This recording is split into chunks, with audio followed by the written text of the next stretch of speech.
भाई लोग, मैं आज अपने पेपर ट्रेडिंग सीरीज़ का पहला वीडियो लेके आ चुका हूँ। आज हम जानेंगे पेपर ट्रेडिंग सीरीज़ में सबसे पहले रिस्क एंड रिवॉर्ड क्या होती है। आज मैं जो रिस्क एंड रिवॉर्ड के बारे में बताने जा रहा हूँ, पूरे यूट्यूब पर शायद मयंक भाई के अलावा और किसी ने नहीं बताई होगी। रिस्क एंड रिवॉर्ड एक ऐसी चीज़ है जो हर एक ट्रेड को फॉलो करना ही करना पड़ता है अगर उसको प्रॉफिट में रहना है। तो आइए हम जानते हैं कि ये है क्या चीज़ और इसको काम कैसे करते हैं आसानी से।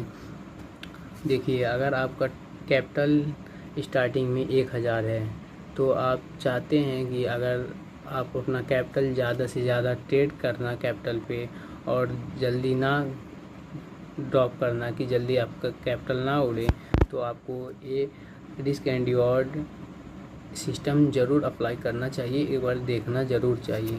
तो और रिस्क एंड रिवॉर्ड कुछ इस तरह है कि यहाँ अगर आपका कैपिटल 1000 है तो अपने कैपिटल पे एक सिंगल ट्रेड पे 1% से 2% तक ही ट्रेड करें। इस रिस्क रिवॉर्ड आपका इतना हो कि आप 1% या 2% एक ट्रेड में खोने को तैयार हो। और डेली की बात करें तो डेली 3% से ज़्यादा रिस्क ना लें अपने कैपिटल 1000 पे।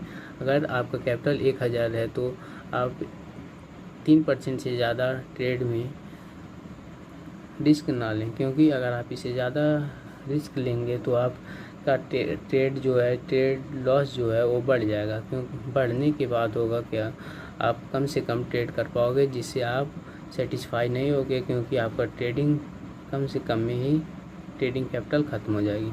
और अगर आप 1000 से अपना कैपिटल ग्रोथ करके 1200 तक कर लेते हो तो आपका प्रॉफिट नेट होता है 200, जिसमें से आप अगर चाहो जल्दी से अपना ट्रेडिंग कैपिटल ग्रोथ करना, खुद को ग्रोथ करना, तो आप यहाँ से आप अपनी मूवमेंट बढ़ा सकते हो। 200 कैपिटल जो आप प्रॉफिट कर चुके हो उसमें आप एक ट्रेड में नहीं कह सकते, लेकिन डेली ट्रेड में 10% का रिस्क ले सकते हो। क्योंकि इससे क्या होगा, अगर आप ये कैपिटल अपना जो 1000 है इसको बचा के रखे हो और आप रिस्क ले रहे हो अपने प्रॉफिट पे, जो प्रॉफिट आपने किया है इस पे अगर आप रिस्क लेंगे तो अगर आपको प्रॉफिट होके आगे बढ़ रहा है तो अच्छी बात है। अगर नहीं बढ़ा, आप लॉस आके फिर 1000 पे आ गए हैं, तो आपको फिर वही रूल अप्लाई करना है 1 से 2% वाला।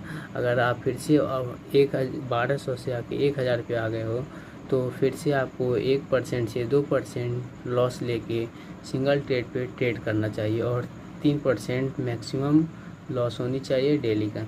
और इससे क्या होगा कि आप अगर 3% डेली का लॉस